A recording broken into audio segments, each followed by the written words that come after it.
I never used to know how to start conversations. I would always be filled with so much going on in my head. I wouldn't know what to say, what questions to ask, and I would constantly be worried about how I was being perceived. My greatest fear was looking awkward. Today, I will be sharing the best conversation starters, especially for introverts. The reason introverts can find it challenging to start conversations is because we're deep thinkers and we can often overanalyze things. This can be detrimental when it comes to social interactions, as we can overthink our way out of starting a conversation. If this sounds like you, I want to share some ways that you can start conversations. The first step is to become aware of the thoughts that are holding you back. You may have had negative experiences in the past with starting conversations, but that doesn't mean the next one will go the same. I want to encourage you to let go of tying your confidence to the outcome of social interactions, as we can't always control how they will go. You may ask a great question, but the other person may not perceive it the way you'd like. And that's okay. Step 2.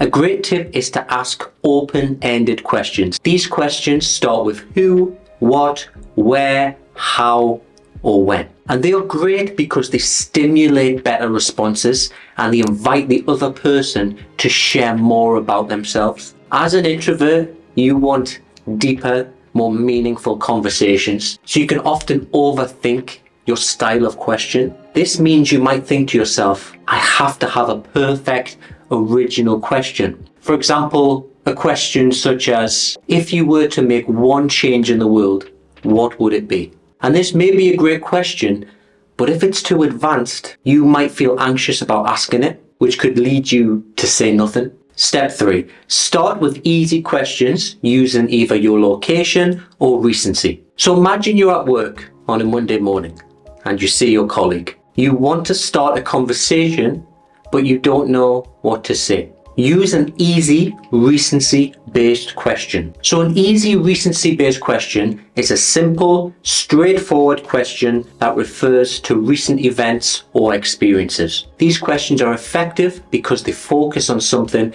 that has just happened, making it easier for the other person to respond. It also helps to reduce the pressure of coming up with this big question. So an example of this would be, how was your weekend? What did you get up to? These questions are easy because they are relevant to the immediate past, allowing the other person to share something fresh in their mind. Step 4, follow up with a specific interest. Once you've asked an initial question and received a response, the next step is to follow up with a question that digs a bit deeper into a specific detail that they mentioned. This shows that you're genuinely interested in their experience and encourages them to share more. So an example, if they say, I went hiking, you can ask, where did you go?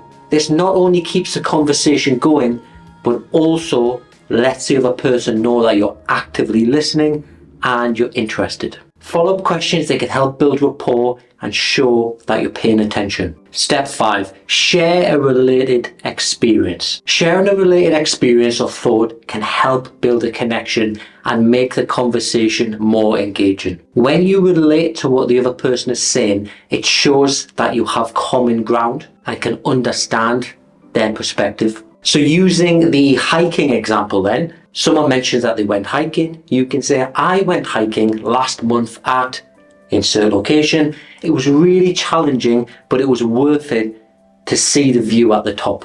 So by sharing this little experience, it really helps to build that rapport. Step 6, ask a deeper question. To deepen the conversation, ask a more thoughtful question related to their interest or experience. Deeper questions invite the other person to reflect and share more personal insights, which can lead to a more meaningful and engaging conversation. So using the hiking example again there, we could ask, how has hiking changed your life? So what this type of question does is it encourages the other person to talk about their passions and motivations, providing again a richer and more engaging dialogue.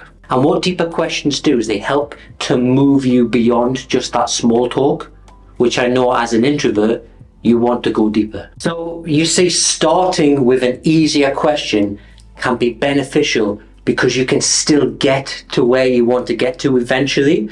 If you start off with that deeper question straight away, it can maybe cause you too much anxiety and you can hold yourself back. If you happen to be an introvert in a corporate role who is struggling with confidence and communication skills, and you want to learn how to advance in your career, I've recently created a free training where I outline my method, which has helped over 300 professionals now.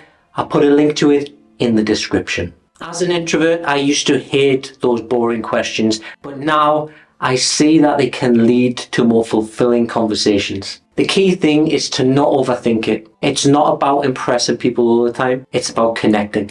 Thank you for watching, everyone. I hope you found this video useful. Please remember to subscribe to my channel, and I will see you in the next video.